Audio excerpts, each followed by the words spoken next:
What's up, guys? Welcome to another episode of SpeedSim. My name is Andre. And I'm E-House. And today we have an interesting topic. And today we're going to be talking about different setups for different, not playstyles, but different fields that you go to. So indoor versus outdoor, what we prepare and what we usually run with when we're going to either field. Exactly. So do you want to take it away there? Oh, okay. So I'll kind of start with, for one, I'm aware that not every indoor and outdoor field is the same. No, so, that is correct. I guess we're mainly dividing, because there's indoor CQB, like your Buffalo Battleground, your SS Airsoft, your Tac City. Correct. There's kind of outdoor CQB, kind of like HSP Combat Center. Yeah, HSP, SC Village, River City. Mm-hmm. Then there's your kind of wide open field. Milsim West, stuff like that. Like Milsim West, Ground Zero Airsoft in Connecticut, Wildlands Airsoft Park that is new in California that looks super sick. Hunters Creek Airsoft, local. Yeah. So you've got these different types of environments, and you kind of prepare a little differently for everyone. You have to kind of figure out what you got to bring with you on any airsoft game, really. But especially if you go into one field to a different field, you're gonna bring different things. Yep. So for me, when I go to indoor, I don't really bring a whole lot because you don't need a whole lot. I mean, unless you're you're trying to LARP for the day and you bring your play care, that's cool. But like for me, for instance, I bring my knee pads, I bring my belt, and I bring a box bag. And that's all I know. Obviously, eye pro and whatnot, but that's a given. But that's literally all I bring. You don't need a whole lot for indoors. Again, I would really highly suggest bringing knee pads for indoors because kneeling on BBs is kind of terrible. Or if you're like me and have two bad knees, bring knee pads everywhere. Or you're gonna need knee braces. Yeah, the struggle. And if you're Kyle, you need ankle and knee braces because you're getting old. We're old, okay? We're old. But I mean, for indoors, you don't really need a whole lot, but I definitely would strongly recommend full face mask, knee pads. And I would say that's definitely fair for indoors. For example, you really don't need to carry water. No. Because you're usually going in and out between quick 5 to 15 minute rounds. Yeah, they usually have a vending machine there, or in the Buffalo Battlegrounds case, they have a bar there that you can grab drinks. So, I mean, you're pretty much already prepared without having to think about it because they already have stuff there for you. Yeah, they've got food, they've got water. Yep. I mean, I still recommend bringing your own waters because 9 times out of 10, a field's not going to tell you can't bring water, as long as it is water. And if you're cheap, and you just might as well bring your own stuff, because stuff is kind of expensive when you go to a field. You got to remember that. But you don't need to carry it on your person. No, of course not. So your kit for an indoor game, and you're probably not going to be going through a ton of ammo. You're not going to be dumping through 8 or 9 magazines and have no opportunity to reload. No. So you have plenty of time. You can probably get away with or you can just do what I do, bring a box mag. or box mag or high caps. High caps work great. Yeah, and that's the other thing. Most indoor fields, it's not like a Milsim experience. So it's a pickup game. Yeah, you can run high caps. You can run the tiny little gun with no stock on it. Yep. Or you can run your high kappa if you're super awesome, and I'll probably be doing that more in the future too. But so listen, they're fun. So you don't have to tell me. I've got 12 of them. You fucking do. You have a problem. Really.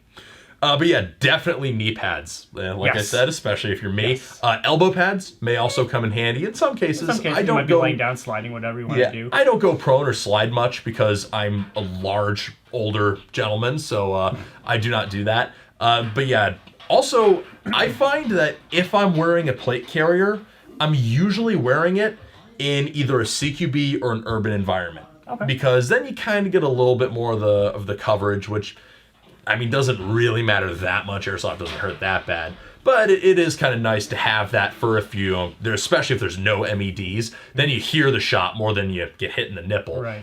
So that's kind of nice. I also am more likely to wear a helmet in indoor CQB or mount type games.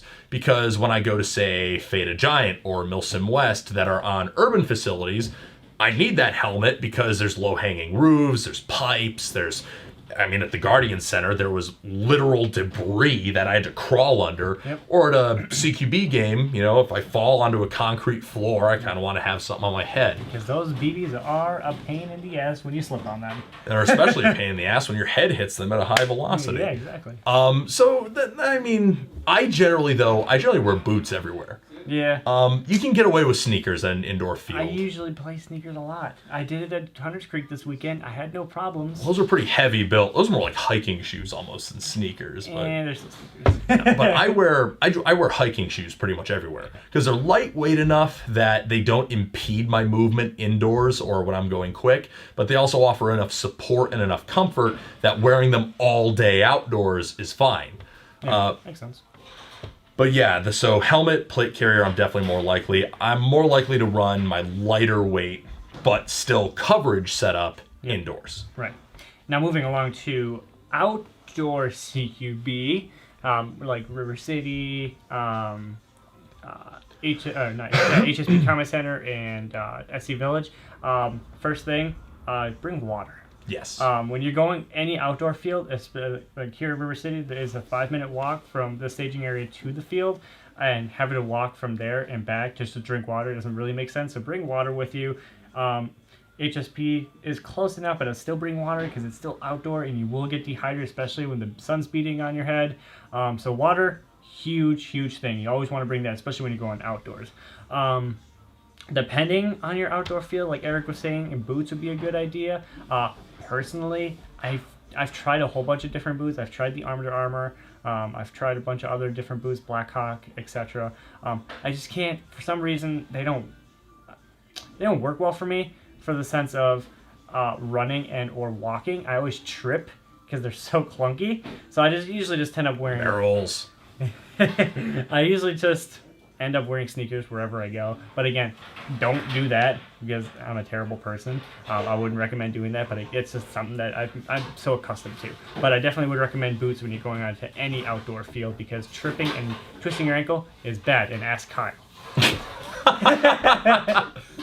But yeah, I think that's a good rule that Andre just said. Anytime you're going outside, bring water. Anytime. You plan on it. Eric's seen it, and I've seen it. People don't bring water, and it is a bad mix. Yeah, people don't bring water, they get dehydrated, and then they end up... Because the problem is, again, even if you're only a 5-minute walk from the staging area, that is 5 minutes that becomes 15 to 20 minutes if someone's got to carry you. Yeah. I mean, I got carried up from the River City area. I got carried up because I tore my meniscus. I didn't get carried up because of water, but that's still a thing that can happen because when the sun's beating down on you, you're sweating, you're spending a lot of time away from the air conditioning because most indoor fields are air conditioned in their staging area. Unless River City, we don't turn on our air conditioning because it's still cold regardless of what the temperature outside is. Yeah, but again, definitely anytime you're going outside, bring water and have a way to carry water on your person. Even if it just means like stuffing a half-liter bottle into a mag pouch. Yeah, I mean, what I do is I have my little duffel bag that I bring with me full of whatever gear I have for the day, and I take a Gatorade bottle and I stick it in my cargo pants when I go to play.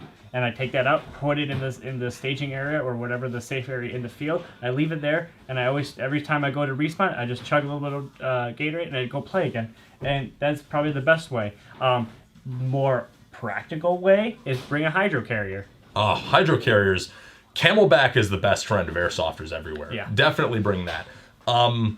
But other than water, I mean, water, we harp on water a lot because it's important. But again, we've seen it so many times, much, it's just like we need to stress this. Exactly. Nobody ever listens to us about water. No, they really don't. Then the other thing I would say for, a more flat, urban outdoor field is this is where it starts getting ambiguous between pistol and rifle. It depends on the field. Some people will still prefer their pistol out, at River City. And I've run pistol only at River City multiple times, and you can still do really well with it. But you do start getting into the case where if your sight radius isn't quite what you want it to be, if you don't have enough practice with your pistol, if you don't have enough ammo, you can start running into some issues. So obviously Andre, with his extensive pistol practice and the box mag that he has built for it, that's not a problem. My pistol is usually my secondary. I have 2 extra magazines. So I can do work with the pistol if I can get close. But long term, you're not going to be as effective. Exactly. So if you're going to do that, definitely bring extra gas, definitely bring extra ammo, and carry that stuff with you. Correct. Indoor, you can get away with being so light and carry literally nothing but mags. Right. But outdoor, any time of outdoor, you really need to start thinking about what you need to sustain yourself for as long as you're going to be in the field. Now, in an outdoor CQB field, you're probably only going to be out there maybe for a couple hours at a time, and you're never going to be too far away, and you're probably not going to be traipsing up and down hills and whatnot. No, so definitely not. your preparation level doesn't need to be quite the same as if you're going out for like a 3 or 4 hour rotation at a milsim game. Right. But that is something to bear in mind. Correct. And I guess that brings us to preparing for Bigger when you are traipsing up and Yeah. down hills for 3 hours, as we were at Op Wildlands this Yep. last weekend. We were stupid. We didn't take any pictures or video of us playing together. Yeah. That was... But Robo, if you're watching, I was repping you. So. Oh, we were both repping.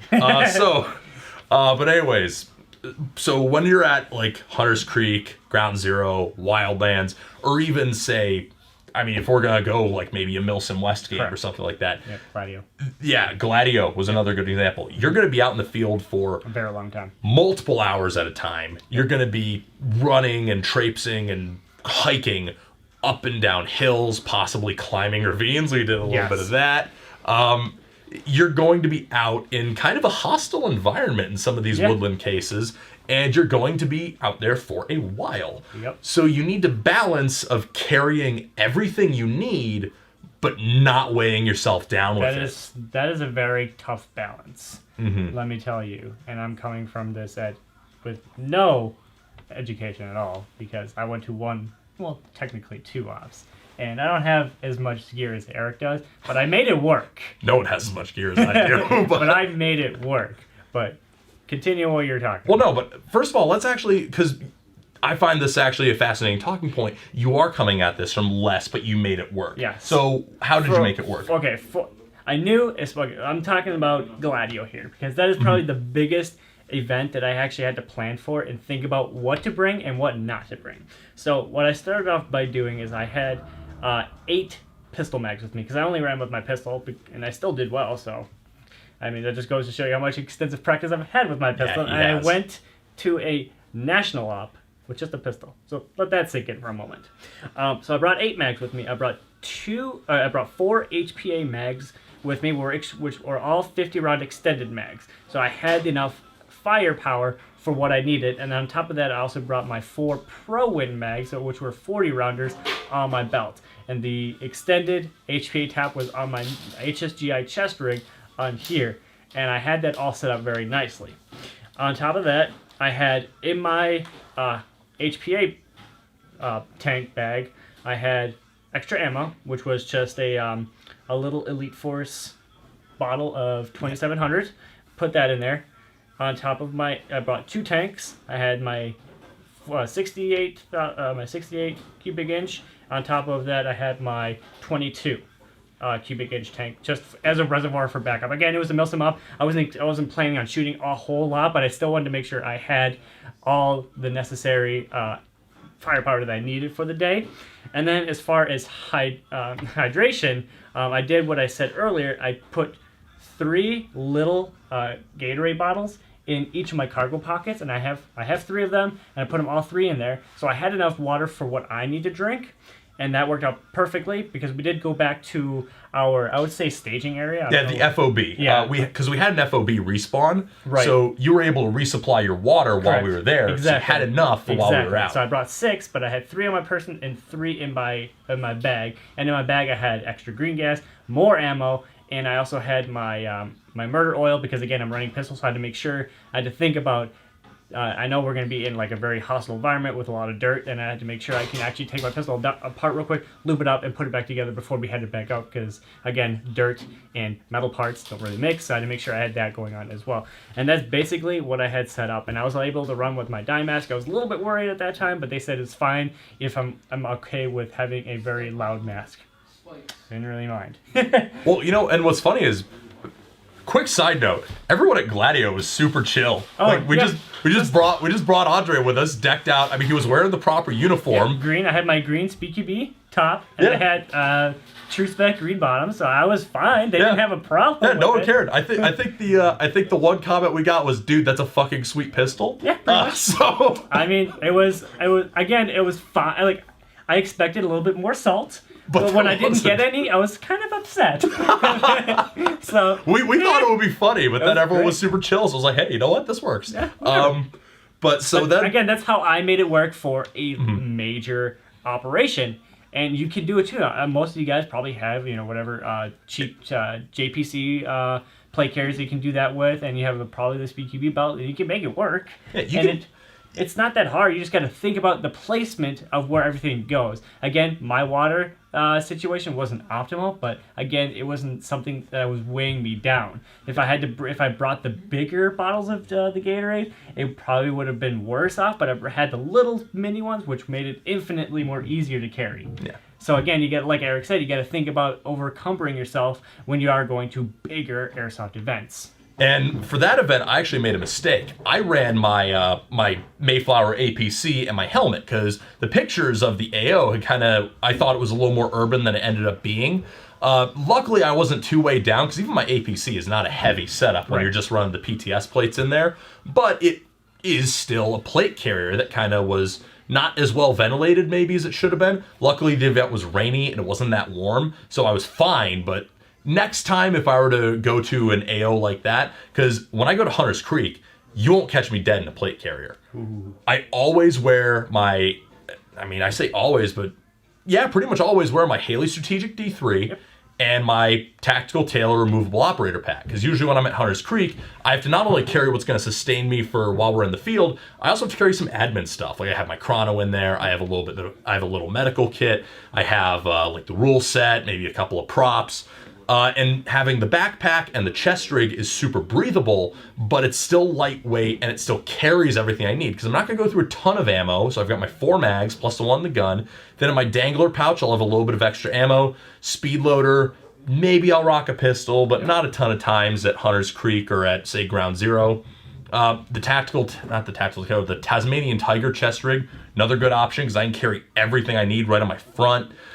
But that's where, like, as Andre and I are describing, you need to carry magazines, water, bit of food, ammo, gas if you're running a gas weapon, and you need to have all that sustainment stuff, but you need to get creative kind of with your placement just to optimize it for you. Because we've seen people get way over encumbered and come to Hunter's Creek, and the first or second time they climb up a ravine and they've got their plate carrier on them that they've got weighed down with 12 magazines and a fully loaded assault pack and their helmet.